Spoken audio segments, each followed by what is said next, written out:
It's Corey, and let me ask you a quick question. Have you ever thought that maybe something's wrong with your website and something that you really wanted to change? And you were like, not another redesign project. You start immediately getting cold sweats and having flashbacks and triggers, all about the pain of having to figure out, well, who's going to do the work? How much is it going to cost? And then how am I going to explain to them exactly what I want and be certain that they actually understand it? And then, of course, there's always the talk of price. There's huge upfront costs. And who knows how long you're going to have to wait for the finished product. It might be weeks or months for it to be completed. And then there's endless rounds of revisions. And pretty soon you're ready to just pull your hair out thinking about something. And oftentimes you come to this initial realization that something needs to be changed just because there's one thing you don't like or a handful of things you don't like, but maybe you don't necessarily want to redesign the whole entire website. Or here's one that I've seen a lot of times.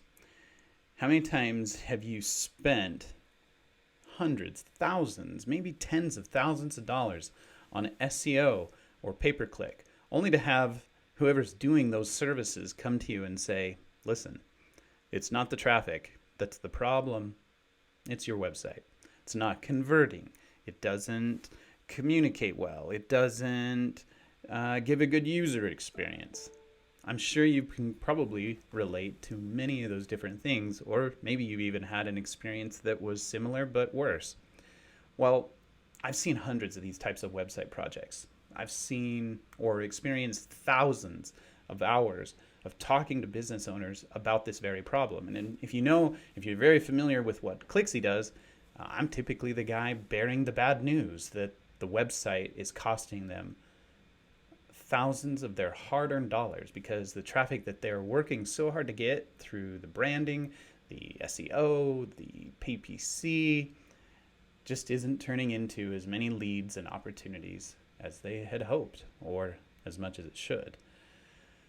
Well, if any of this feels familiar to you, I have a lot of great news to share because it doesn't have to be like that. And in reality, it wasn't even your fault in the first place. You see, a lot of web designers often fall victim to that old analogy that if you're a hammer, everything looks like a nail. But there is a different way that you can think about improving your website in a way that actually can impact the bottom line results and revenue, and fairly fast.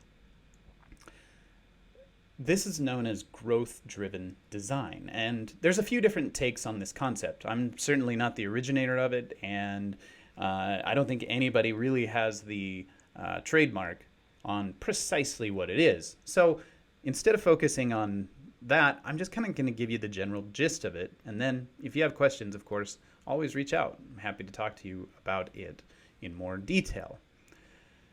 So, what's growth-driven design?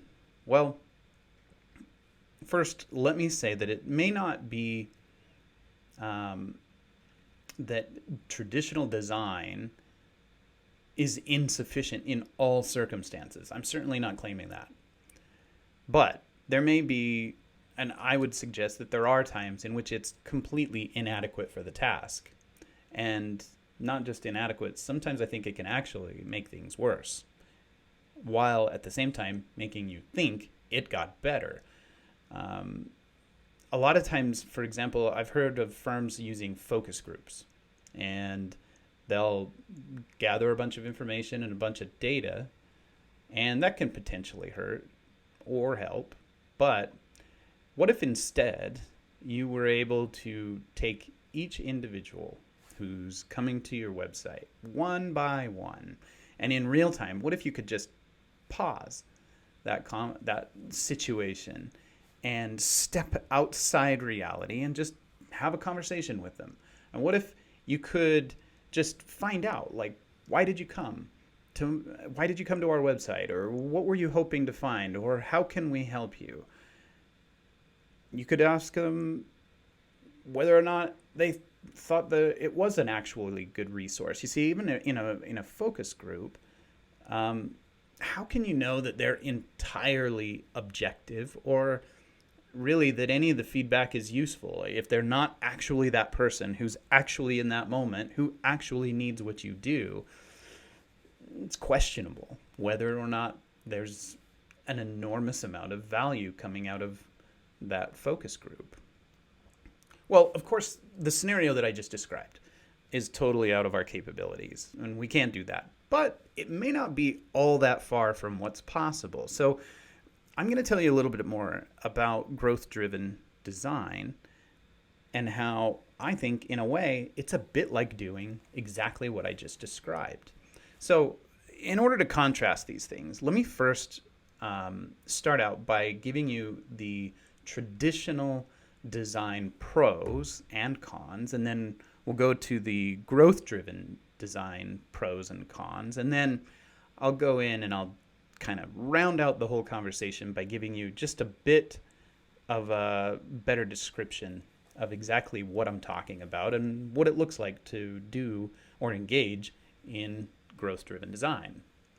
Well, the traditional design process starts out with a fixed timeline, and that can be nice. It can give you peace of mind. You can know, hey, I'm in for this for 2 to 6 months, and I know when it starts and I know when it ends, and great. That could definitely be considered a pro. Also, to that end, it's familiar. You already know what you're dealing with. There's not really a lot of question marks, and you have a singular expense, right? You're going to pay one time. It's upfront, or maybe it's tiered upon milestone completion, but at the end of the day, you pretty much can budget exactly what it's going to cost. So now let's talk about what some of the drawbacks might be. Well, yeah, it is a single expense, but it's a large one oftentimes, and it's upfront oftentimes, or at least a portion of it is. It doesn't account for change. It doesn't account for what could come up during the process. Perhaps you think of something you didn't know you wanted, a new feature. That happens all the time. If you've ever, I highly encourage you to go Google. There's like an online comic called a comic strip, not a comedian, but a comic strip called The Oatmeal. And if you've never read his comic strip about doing web design, it is a riot, and I highly recommend it. So just Google The Oatmeal web design, and it'll come up. I'm sure it's the first result. So, anyways, there's obviously things you hadn't considered that are going to come out during the process, and sometimes those can be substantial bottlenecks that can slow down the process, right? In addition to that, maybe there's a misunderstanding between you and the designer and the developer. Maybe they thought they understood exactly what you meant, but then when they actually show you a prototype, it's not what you meant. Well, now there's more time that's going to be spent, and potentially more expense depending on how your contract is written. You could run into, during the process, you could run into new requirements. Maybe some new thing pops out with Google. That's happened. Maybe there's some new regulation inside your own industry. Maybe the market shifts, right? Maybe people desire different things when they land on a website, and now you have to account for it. All of these different things can lead to cost increases, extended deadlines, and then here's the biggest issue, in my opinion. The results you get are guided by custom, instinct, and preference, but they are not informed by actual users and actual data. Sometimes I do this, I explain this in a bit more of a direct and crude way. And, I named the show Clixsy Unfiltered so that I could be not held down in the way I approach things and talk about any topic I want, but also to have opinions that others might regard as unorthodox or wrong. And here's one of them.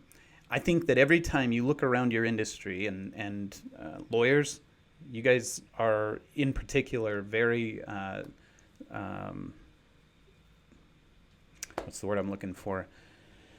Susceptible to this idea. You look around your marketplace and you go, he's successful, she's successful, that firm's big, therefore, let's do what they do. And here's the reality. Not only are you just basically copying off someone else's paper, okay, but you also have no idea whether or not they are, in fact, the dumbest kid in class, and you just cheated off their paper. Listen, here's the thing you don't know. You have no idea the degree to which there's some compensating factor that might be making up for the fact that they have a poorly designed website. You don't know if, when you see the biggest, you look at somebody like John Morgan, which I'd argue does not fit my description because they actually do growth-driven design on a regular basis.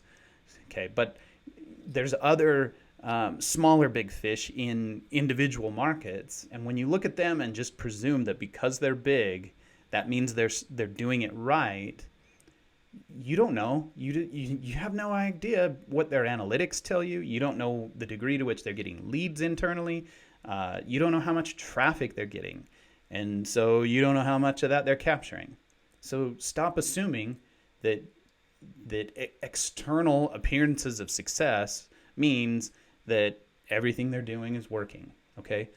It just doesn't work like that. Everything we do in business is iterative, right? It takes time. And so, anyways, sorry if I went off on a little bit of a tangent. It's just that to me is really the crux of this whole conversation. All right, back to what I was saying. In addition to results being guided by custom and instinct and preference and not being informed by the users and the data, aesthetics are favored over the user experience, right? We care about, all these intangible, impossible to know concepts that are really subjective. It looks good, it feels good, it pops. That's the worst one. I hate when people say, well, it needs to pop. And if you go look up that oatmeal cartoon, you'll see he makes a reference to the same thing. But it's like a lot of this stuff. Here's the thing. Go back to my metaphor a few minutes ago where I was saying, like, what if you could pause time and talk to each individual user, right? What if there was a group of these individual users and you knew with absolute certainty that what they're going to tell you is the key to unlocking massive amounts of lead flow and signed cases or customers and clients or sales or whatever it is that your website is supposed to be doing. If you knew that, look, let's just be real with each other. Revenue generation is the most important thing that your website's supposed to do. If it isn't doing that well, everything else should be a secondary concern.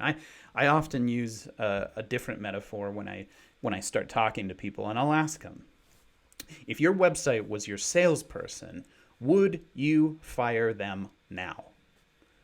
And most people begrudgingly have to admit, yeah, if my website was a salesperson, I'd fire him today because it's not doing its most important job, and that's generating revenue for your business. I think that growth-driven design is a revolutionary way to approach this problem. All right, the last con of this traditional process is that the final result is months away, right? So what happens if in the meantime Google has changed or the market has changed? What if there's some big new thing in the market that needs to be on your site? Well, we're in the middle of a redesign. So what are you going to do? You're going to put one up using the old design, knowing full well that you're going to have to migrate that one to the new design? Oh, guess what? Cost just went up and the timeline just extended. You see what I mean? This stuff snowballs really, really quickly. Well, let's talk about some of the pros of growth-driven design. One, costs are spread out and they're smaller up front because you're picking a starting point. You're picking one or two problems with the user experience and with the website itself, and you're working on those in a way that is systematic, right? You have experiments, you have hypothesis, you put those into play, and then you use the data and you use the information from the visitors of the site to inform the decisions that you make in a very uniform way. You have a faster initial launch. In some cases, you can utilize what's called a launchpad website, where you just have something that is a good starting point, and you do what you need to customize it to your logos and your colors, and if you are sophisticated enough that you have a like a brand guide, then you can use the launchpad and get it good enough to where you can start the experiments and start collecting data. Or you can do that immediately on your existing website if you've already got one. The user data and the experiments dictate design and development decisions.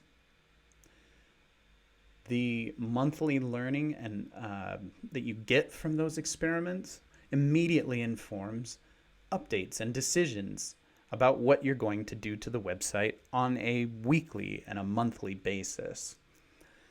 You can focus on just one problem at a time. What if you think, well, hey, this particular page that I'm sending paid traffic to, that's the problem.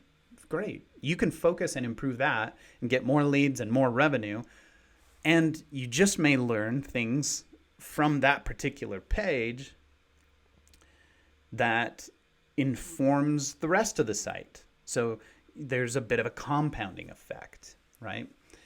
And now this isn't to say that growth-driven design is the end-all be-all and it's perfect for every single situation. So there are some cons to growth-driven design. One is it's an ongoing project, which is in direct contrast to the pro of traditional web design, which is that it is a fixed timeline and a one-time cost, right?